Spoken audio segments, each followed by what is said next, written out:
There she is. How are you? Good. Just going from back to back to back to back. So Right?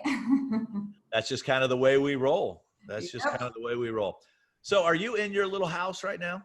No, I'm actually at Luminary. It's a co-working space. They asked me to come sell my book at their small business sale today. So as soon as we're done, I'm right upstairs. Okay, so you're shooting this video, you're recording this podcast, and you're doing a book launch all in the same day? Yeah, why not, right? Very nice. Well, while we got you here, this is Sue. So Sue's goes by the RockStar Advocate. So it's funny because some people will go, do you know Suzanne? I go, I don't know that I know a Suzanne. And they're like, no, Suze. I'm like, yes, I know Suze.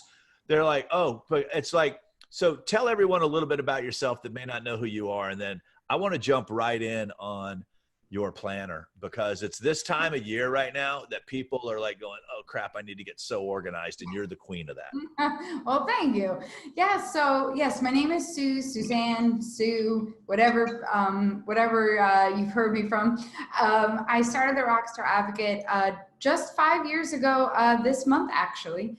And I started out in the music industry when I was 18.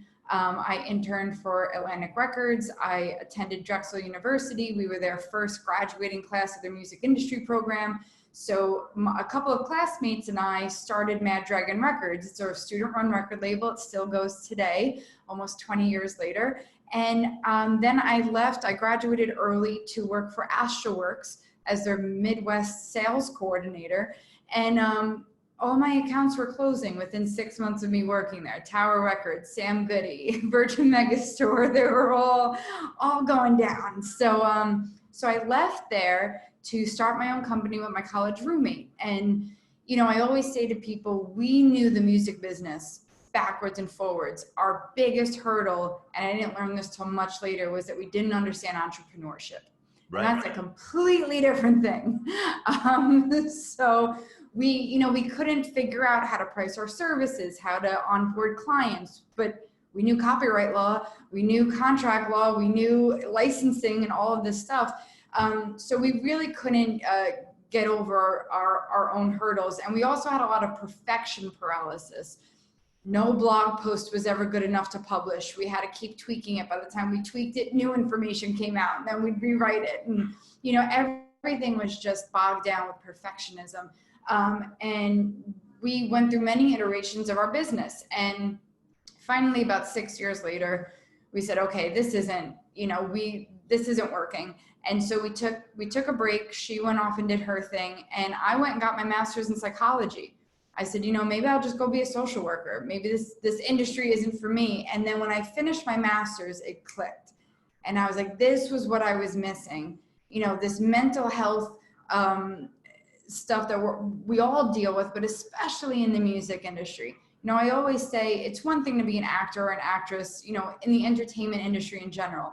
But you're not just getting, if you get rejected, you're not just getting rejected for your performance, you're getting rejected from something you created from in here.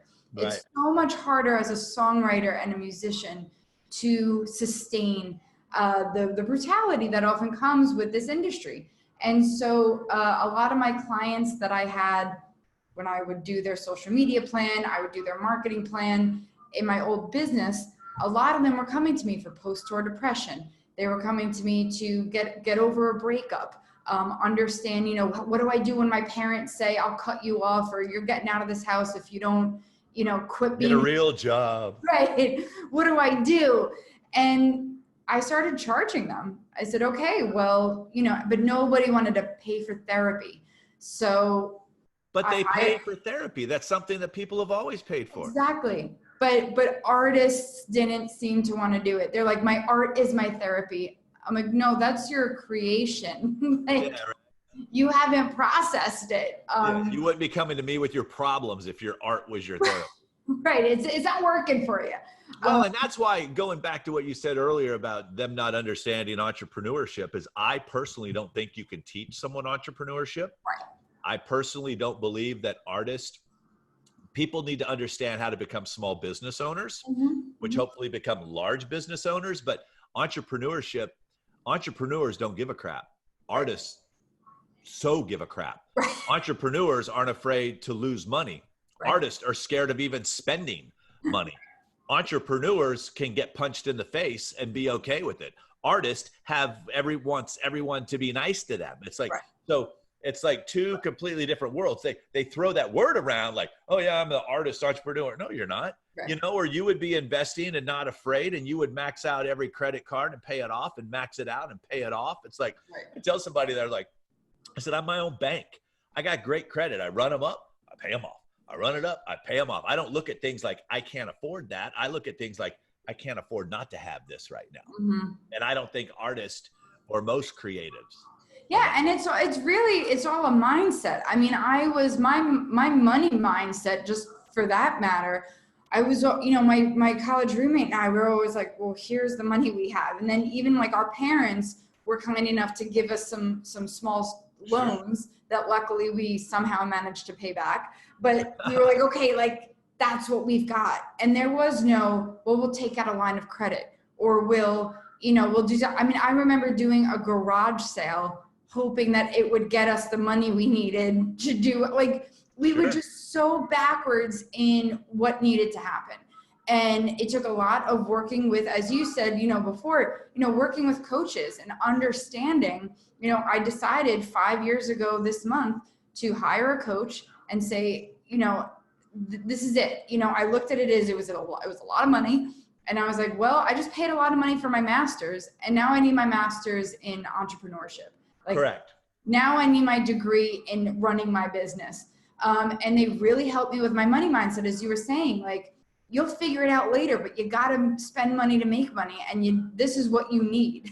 And what she's referring to, just so everyone knows, is that this is our second conversation today. I was a guest on her podcast earlier, which I'll make sure in the video description below, you know how to get to her podcast. And we were talking about that. One of the things she asked me was, what do you wish you would have done earlier? I said, I wish I would have got coaching earlier, because I was bound and determined to figure this thing out on my own. And what I realized, and it was something else that you just said too, Suze, that's important, is that anything technical, you have the time to go on YouTube, Google, figure it out.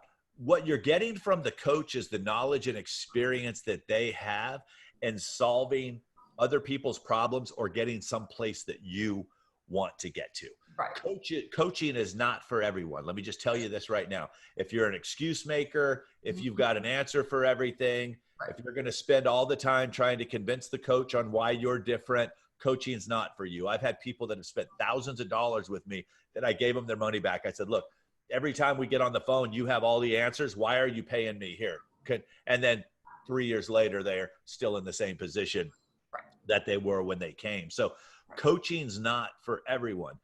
Coaching is right when you are sick and tired of being sick and tired. And when you know that, you know what, I just did a YouTube video on this. It's like, sometimes we have to get out of our own way. The person that's holding us back is us. Go look in the mirror. That's your biggest obstacle right now. It's not the industry. It's not the government. It's not anything but the person looking right back at you in the mirror. And usually it's because we're trying to either minimize the work that needs to be done, or we're trying to blame everyone else for the reasons why things aren't happening. Right. And that's where I think you and I have always been on the same page. It's like, look, we can't help you. It's like an addict. You know, I'm 27 years sober. Until I realized I have a problem, trust me, all my friends saw I had a problem. My parents saw I had a problem. Oh, heck no, I didn't see that I had a problem until I could see that there was a problem. There was no cure for me. There was no fix for me. Until you realize that, you know what? I can get up every day if I want to and make a difference with my music. I just need to go learn the tools to be able to do it. And I need to quit talking myself out of it by saying I don't have enough time. And that's where we come into your planner. You're like, you know what? Here's what I said. So my week this week, I have 3 hours this week going through all these yellow pads and transferring them to one yellow pad and then getting those into a planner. And here's my big three. And here's, the things that I have to do. I mean, I've got Michael Hyatt's planners that I have forever, and I start them and I'm good. Right. 6 days, and then something happens, and then you'll see it says, oh, January, oh, March. Oh, yeah, he picked it back up in March and things like that. So let's talk about this whole process of getting organized, or for our Canadian friends, the process. Yeah, I mean, it's really just about understanding structure and just having some discipline and or accountability. You know, some people are just never disciplined enough, but then it's like, well, then have accountability. Get somebody, you know, to be accountable with you. And one thing quickly that I do want to say about accountability is, I was speaking to a client recently who said, yeah, no, I have an accountability partner, but we're not really serious about it. And I said, well, then it's a horrible partner to have. And it's not their job. It has to be a two-way street. Unless you're going to pay, like you can pay me. I have clients pay me on a monthly retainer to keep them accountable. Yep. That's great. It's a one-way street. And then the other way is giving me money. But if you want to, for free, have an accountability buddy, it's not their job to call you and be like, did you do this? You have to set up. I have an episode about this with Karina, a wonderful artist, and Lauren Kelly Benson, another wonderful artist. They are each other's accountability buddy, but they show up for each other. They don't show up for themselves. And so if you don't come from a place of service, if you don't come from a place of I'm here to root you on, not just I'm here to be held accountable, it's not going to work. So if you're not somebody that can root somebody else on and help show up for them, then pay somebody like myself to hold you accountable. Well, and also too is your wife or your girlfriend or boyfriend cannot be an accountability partner. Mm-hmm. Trust me, my wife, I have an accountability partner for my health. Right. Trust me, my wife knows that I shouldn't be eating certain things. She can't be my accountability partner. I had to be able to get someone outside of that situation. Yeah, you need somebody with some distance. I mean, even Karina and Lauren would say, you know, they didn't start out as best friends who became accountability buddies. They were accountability buddies who have then developed this wonderful relationship. But yeah, you need somebody that is as driven with their goals as you are with yours. And that's the only way that it can work. But when it comes to planning and it comes to healthy habits or getting out of bad habits, it's really just about routine. And when I say that word to musicians, they're like, no. I became a musician so I could thumb my nose at routine and live creatively and live when I feel moved to do something. And it's like, that's great, but now you're fighting hundreds of thousands of years of human behavior. Well, and if you just want to make music, there is nothing wrong with that. Right. But when you want someone to start giving you money, you are now a business. You're not an artist anymore. Right. You are a business owner, and a business owner has to think different in order to be successful. So let me just also say this. We're not telling you guys what you have to do. We're giving you opinions based on years of knowledge and experience. And if you're taking the time out of your day to listen to this podcast or watch this YouTube video, you are a different type of artist. That's where I feel bad sometimes, because the people that we're really talking to aren't the ones listening to this. Right. Exactly. But it also gives some validity to the people that are listening to this going, okay, I'm in the right place. Exactly. You know, so those of you, don't think we're beating you up because you're here. It's just, we may get a random trespasser. Okay. Well, and also, you know, it's a lot of it is, like you said before, like having certain tools at your disposal. It's when you can show up and listen to something like this, and you can read the books and get the notes on it. But when it comes to implementing it, you know, a lot of what I see that artists trip up on is having the structure. And then they say, as you say, with like excuses, well, I'm an artist. I'm not built for structure. I'm creative. It's going to kill my creativity. That's the difference between an artist and a superstar, folks. The superstars are built for structure. Well, and that's why we have so few of them. Well, and it's also realizing you're fighting, like I said, human nature for hundreds of thousands of years. They conflate being creative with... I would eat pizza while looking at a diet book. You know, I used to smoke cigarettes with the patch on. I mean, come on, people. But it's also understanding that humans are creatures of habit. Sure. You know, we think, well, creativity means I don't have routine, but that's not really it. Your creativity is a gift that you have inside. That's not going to go away because you've put some structure in your day. So, I always say to them, animals, there's a routine. When, Okay. Now listen, I'm a nighttime person. Somebody else might be a morning person. That's okay. We can differ there, but our bodies past a certain point of being awake are going to stop working for us. So if you want to work at night, you better make your day so that you're not waking up before 10 a.m. If you want to burn those midnight candles, then you better be sleeping in later in the day. Right. You want to shift your structure, fine. I always say I tried so hard for years to be a part of the 5 a.m. club until I realized all that means is that those CEOs that normally start their day at 8 are getting up at 5 so that they have 3 hours for themselves to do their routine.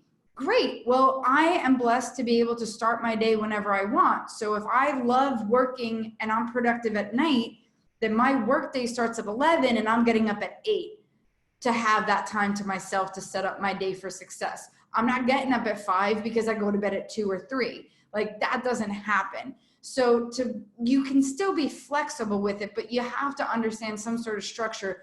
We all, if you think about it, went through elementary school, middle school, high school with from 12 to 1 is English, from right. 1 to 2 is gym, from 2 to 3 is math. Like you were time blocked your whole life. Then you decide to become a musician and your hours are yours however you want them. And we stop time blocking and our brains are like, wait, where are we? What are we working on? But it's still the same 24 hours right. a day. You just get to restructure it. What works best for you. When people right. tell me, Rick, I don't have time for social media, bullshit. I don't believe that. Right. Because you're not every single second of your day. It's like, and I do this activity every time I speak. Right. Somebody will always say, and I'll say, great, let's just chat for a second. Right. 24 hours in a day. How much sleep do you need? I need 7 hours. Great. I'll give you 8. So let's go 8. Right. Okay. Now we have 16 hours left. Right. Great. How much time you want to get to the gym every day? Right. Oh, I don't go to, well, let's just give you an hour, right. And I give it, we still look at this block right. that's left mm-hmm. at the end. And I think too, is it's like, as we start to reevaluate things in our life, we just figure out what becomes important. Right. And we don't all hit it at the same time. And that's why I don't want a lot of people beating themselves up. It's like, look, if you're not ready, that's okay. And if you start and you fall off, do-overs are okay. Mm-hmm. I did a podcast a while back. Sometimes quitting is good. People that say winners never quit. No, you should quit some relationships. You should quit some things in your life, and knowing what to quit right. is super important. So don't be afraid to sit down and don't wait till Monday. People, if once it hits you, right. don't let 4 days go by because it hit you on a Thursday. Well, I'll start this on Monday. Once that, whatever it is that gets in your head, take some kind of action. Mm-hmm. Whatever it is, if you feel the need, take that action right then, but don't beat yourselves up a lot. And you mentioned earlier about entitlement. No one owes me anything. No right. one owes Suze anything. No one owes you anything.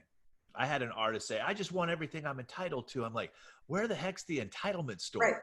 Because I would love to shop there. Right. But what I feel too is if I feel I'm entitled to something, that means somebody else isn't. And right. I'm not willing to be that person. I'm not willing to determine who's entitled. We're entitled right. to get up every day and make it the best day that we can, period. That's I've been thinking about this a lot for a number of years, actually. And I think where the disconnect came is that, in the early 2000s, let's say, 2006, 2007, when all those major stores were closing and labels were starting to struggle and artists there were a few people out there that were really finding success just doing it themselves, using CD Baby or using YouTube as it came out and really being those early adopters. I think the disconnect is that musicians said, well, since I can do it myself, then I can be successful. So since the opportunity is out there, then I'm entitled to it. And it's like, no, just because the label might have gone away in sure. your journey, or just because you don't need A, B, or C doesn't mean you don't have to work hard, doesn't mean that you don't have to take on and learn more things. It doesn't mean that you still have to win fans over and give them a reason to listen to your music. Like, it's not that like the control went away. It's not like you have this enormous freedom and then all of a sudden freedom equals easy. That's not what that means. Freedom sometimes even means more work. It does. And I think what's available to all of us, are myself included and you included, by being able to have these conversations with people, not having to buy a Super Bowl ad to be seen, not having to be on television on a commercial, is the opportunity to get your product in front of the consumer every day without anyone's permission is available to each and every one of us. And I think that's what is most important right now. I also think, going back to the whole psychology part of this, is you have to determine what success means to you, because no two artists' career paths have ever been the same. Convenience, opportunity, timing, luck are not duplicatable. You want to always prepare yourself for whatever opportunity it is that's going to come your way. If you can make $50,000 a year doing what you love, you're making more than the majority of the world, making a lot less doing what they hate.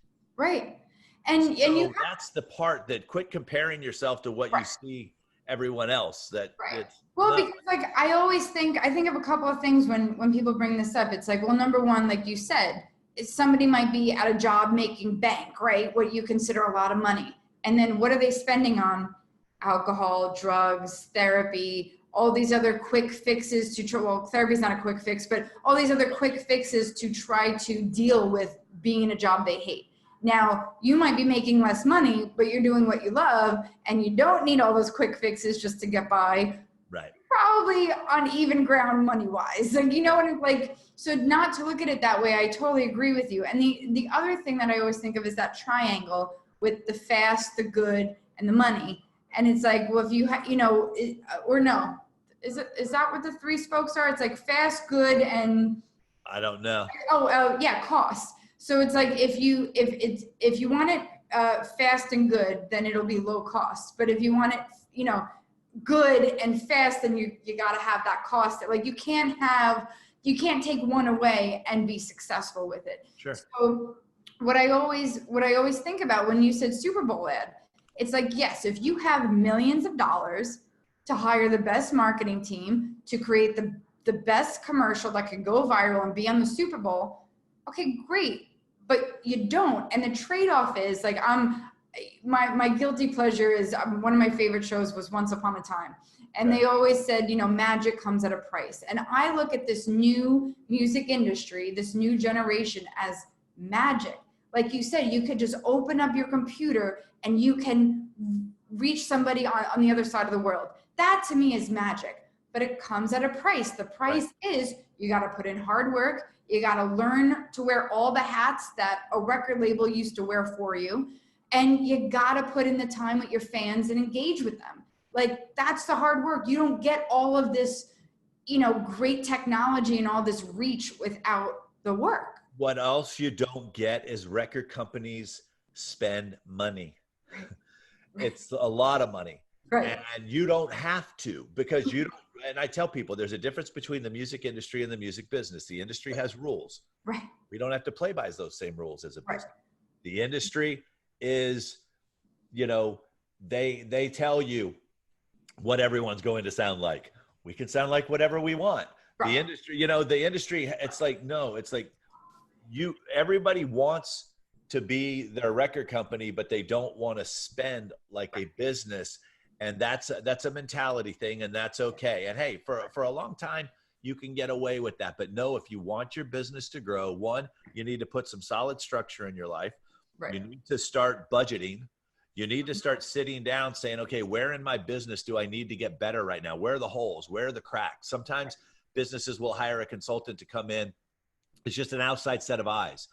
In my management program, I tell people, here's what I offer: big picture strategy, planning, accountability. That word's way up there at the top. It's like, here's what we're going to do. We're going to take a look. We're going to goal set. We're going to make sure that if you say this is what you want, you're going to get this. So as we wrap this up, we kind of, and this happens when we get together, is we kind of went off on your planner. So let's get back and finish up with the planner and where they can learn more about you and what it is that you do. Yeah. So this is the planner, guys. It looks, if you have the 2019, it looks very similar. It's just teal now instead of black. But we did make some updates. Both hold it up again real good, and I'll get a nice little video copy. The 2020 Rockstar Life Planner. There we go. And so what we did is, so this was another college roommate of mine, Miss Alyssa B. Jackson. She is, she was a mechanical engineer for the Navy. And Alyssa B. Jackson. So there's Cheryl B. Yes. There's Sue B. Zimmerman, and now Alyssa B. It's like the only people that go by their middle initial is if it happens to be B. I would have gone with SJP, but then people would always think Sex in the City, and I'd be like, my branding doesn't work that well. But this is what we decided to do was, she, mechanical engineer, very left brain thinker, decided, I'm going to move to LA. I want to be an actress, comedian, and she's doing it. She's killing it out there. So she decided to take the leap, and we love planners, and we would Skype all the time and plan out our next months and everything. But we'd go to Barnes and Nobles and we were like, yeah, but I've got my newsletter for my following. I've got my social media that I have to plan out. I have to think about my budget. And like, these planners were made for, maybe moms or, parents or even business owners, but not creative business owners, not addressing the things that a lot of creatives struggle with, which is, reminding myself I have to build relationships and network, which a lot of artists don't want to do. I have to talk myself down and get understand better about when I get knocked down, I got to get back up. I got to work on my money mindset. A lot of the things that don't come naturally to creatives aren't there in this structure in a planner. So what we did together was, I had already been creating all of these templates for my clients, things to keep track of their social media, ways to plan out their newsletter, ways to track their engagement, not their vanity metrics. And by that, I mean the comments, the shares that you get, the open and click rates of your newsletter, tracking those. I'd already created those templates. So what she did was she made them look really nice in Adobe InDesign. And we created this book, and we've been doing it since 2016, but this is the second year we've had spiral binding, again, listening to what your audience wants. Sure. First one was like the size of a Bible. And they were like, no, make it thin, make it small, make it spiral bound. And, we finally did it. And there are grayed out pages on the sides for you to easily get to these reference pages in the fronts and backs for long-term visions, for pages to write your lyrics on. Great. Yeah. And then, as you had said, to keep track of your financials, your revenue and your expenses. And then there's a whole list in the back of, you get a passcode, and you get to download all of these lists of templates and checklists that I've made over the years to keep track of your booking, your contracts, your copyright registrations, your metadata, all of that stuff we have available in a private digital library. So we're super proud of it. Great. We're grateful to people like yourself who give us a platform to talk about it. Each year it just grows and grows and grows. And we're just really excited about that. So, and that's what you're doing today. You're going to go upstairs and do a little book signing there. Yeah. Great. So tell everyone where they can find you. Yeah. So everything, find me at therockstaradvocate.com, Rockstar Advo on all social media, YouTube, Pinterest, Instagram, Twitter, all of the things. If you want to find me on Facebook, it's the Rockstar Advocate. The planner comes with access to a private Facebook group for accountability. It's called the Rockstar Collective. So those are all the places, but Rockstar Advo, that's where you'll be able to find me. Perfect. All right, my dear. Well, listen, enjoy the rest of your day. Have a great book signing, and I will see you again sooner rather than later. And thanks for the twofer on this. I got the YouTube video and the podcast. So thank you. I'll see you on Instagram. Bye.